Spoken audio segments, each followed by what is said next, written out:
I do not play nor care about the Pokemon card game. But with that being said, I hate scalpers. They're the bottom feeders of the universe and serve to make any hobby they are in unfun and expensive. Prime example, as previously mentioned, Pokemon. I'm not even into the card games. I only care about the video games. The only reason I even care about the card games in general is because I have friends who are into it. And as their friend, I want to get them gifts of something they like. And I think, oh yeah, let me go get some Pokemon cards from the store, only for the shelves to be as empty as the toilet paper aisle during COVID. Then I think, let me go to a card shop to find some, only for some sweaty neckbeard to attempt to sell me the damn things for more than triple the price. Like, come on, be so for real. Not to mention the fucking nitwits who spend thousands on the damn things to get those rare chase cards or whatever, only to do some stupid shit with them when the rich asshole with infinite funds inevitably pulls the piece of cardboard he's looking for. Like, oh my god, it physically hurts my brain. This pisses me off as someone who isn't really into the hobby. I fear how people who are actively in the card collecting community feel.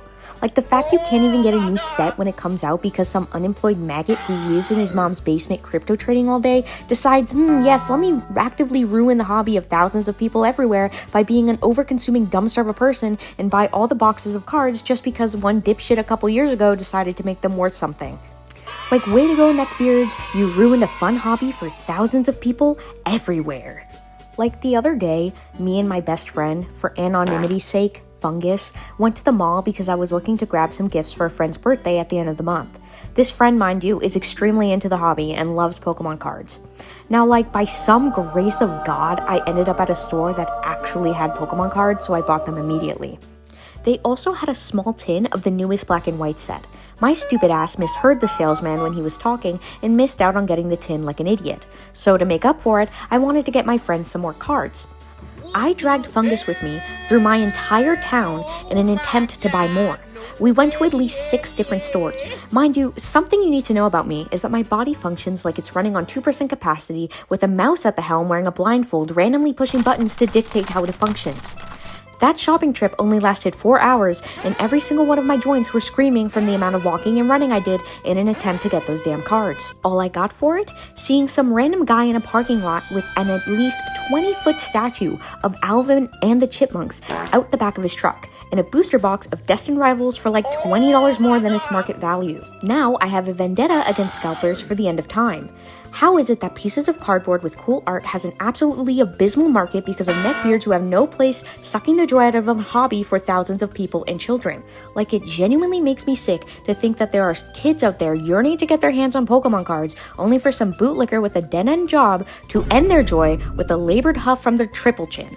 Like, be so fucking for real right now. On a brighter note, there are creators out there like Deep Pocket Monster and Coop's Collection who are actively attempting to try and bring joy and positivity into a community filled with money-hungry vultures. One of my favorite things is seeing one of their clips pop up on my feed when I scroll, and seeing how their generosity and upbeat energy brings so much positivity into a community that's become so dampened down by scalpers. I just don't get how it's so hard for these people to understand how much joy and community this hobby brings for so many people, and that their lack of empathy for other people is bringing down such a positive and caring corner of the world. But at the end of the day, scalpers only think of themselves, not the franchise they're soiling or the joy they trample over.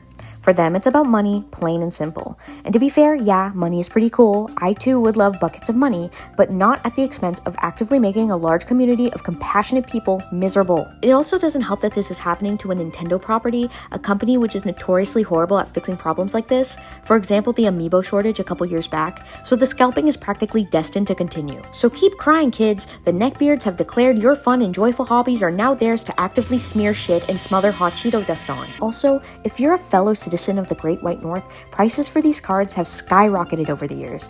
With additional taxes, you're looking at about $80 for a booster bundle. And if you're unlucky enough to have a card shop be your last resort, get ready for a man at the counter to sit you down and tell you that you're going to have to pay double, if not triple, the retail value for your favorite hobby. Now, I know how negative I've been coming off in this video, but holy shit, this has been bothering me for months. I just want to be able to get my friends gifts for a reasonable amount of money. And when looking into all of this, I noticed how much this has affected the Pokemon TCG community. And it makes me genuinely angry to see something that so many people love be ruined by a group of assholes. But that's just my 2 cents. If you made it this far, thanks for watching.